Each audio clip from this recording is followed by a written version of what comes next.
கேரளாவில் Nipah virus தீவிரம் அடைந்திருக்கக்கூடிய நிலையில் தமிழகத்தில் மேற்கொள்ள வேண்டிய முன்னெச்சரிக்கைகள் தொடர்பாக சுகாதாரத்துறை சார்பில் வழிகாட்டு நெறிமுறைகள் வெளியிடப்பட்டிருக்கிறது. இது குறித்தான முழு விவரங்களோடு இணைகிறார் நமது செய்தியாளர் தாயுமானவன். வணக்கம் தாயுமானவன். சுகாதாரத்துறை வெளியிட்டிருக்கக்கூடிய அறிவுறுத்தல்களில் என்னென்ன விஷயங்கள் வெளியிடப்பட்டிருக்கிறது, முழு விவரங்கள் என்ன? நிபா வைரஸ் குறித்து தமிழகத்தில் மேற்கொள்ள வேண்டிய முன்னெச்சரிக்கை நடவடிக்கைகள் தொடர்பாக சுகாதாரத்துறையின் சார்பில் தற்போது வழிகாட்டு நெறிமுறை என்பது வெளியிடப்பட்டிருக்கிறது. காய்ச்சல், தலைவலி, மயக்கம், சுவாச பிரச்சனை, மனநல பிரச்சனை ஆகியவை இந்நோயுடைய முக்கிய அறிகுறிகளாக கண்டறியப்பட்டிருக்கிறது.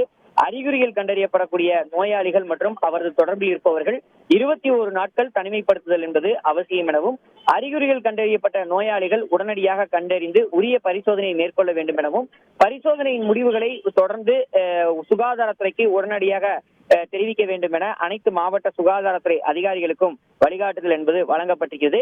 மேலும் பரிசோதனை மேற்கொள்ளும் போது உரிய பாதுகாப்பு கவசம் அணிந்து சுகாதாரத்துறையினர் நோயாளிகளை கையாள வேண்டும் எனவும், ரத்தம், தொண்டை சளி மற்றும் சிறுநீர் மாதிரிகளை எடுக்க வேண்டும். நோயாளிகளிடமிருந்து எடுக்கப்படக்கூடிய மாதிரிகள் 2 முதல் 8 டிகிரி செல்சியஸ் வெப்பநிலையில பாதுகாக்கப்பட்டு 48 மணி நேரத்திற்குள் ஆய்வகத்திற்கு அனுப்பப்பட்டு ஆய்வக பரிசோதனை என்பது மேற்கொள்ளப்பட வேண்டும். காய்ச்சல் மற்றும் காய்கள் மற்றும் பழங்களை சாப்பிடும் போது நன்றாக கழுவி பயன்படுத்த வேண்டும். கிணறுகள், குகை பகுதிகள், தோட்டங்கள், இருள் சூழ்ந்த பகுதிகளுக்கு செல்வதை தவிர்க்க வேண்டும்.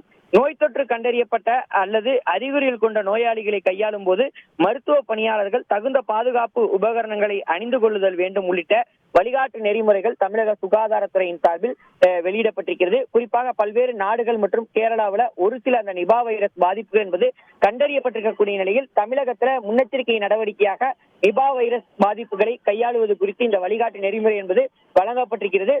தற்போதைய நிலையில தமிழகத்துல நிபா வைரஸ் பாதிப்பு என்பது இல்லை என்றாலும் கூட தகுந்த முன்னெச்சரிக்கை நடவடிக்கை மேற்கொள்ள வேண்டும் என வலியுறுத்தி பொது சுகாதாரத்துறையின் சார்பில் அனைத்து மாவட்ட சுகாதாரத்துறை அதிகாரிகளுக்கும் இந்த வழிகாட்டு நெறிமுறை என்பது வழங்கப்பட்டிருக்கிறது. இந்த வழிகாட்டு நெறிமுறைகளை முறையாக பின்பற்ற வேண்டும் எனவும் வழிகாட்டுதல் வழங்கப்பட்டிருக்கிறது. உங்கள் முழு விவரங்களுக்கு நன்றி தாயுமானவன். செய்திகளை உடனுக்குடன் தெரிந்து கொள்ள உடனே சப்ஸ்கிரைப் பண்ணுங்க.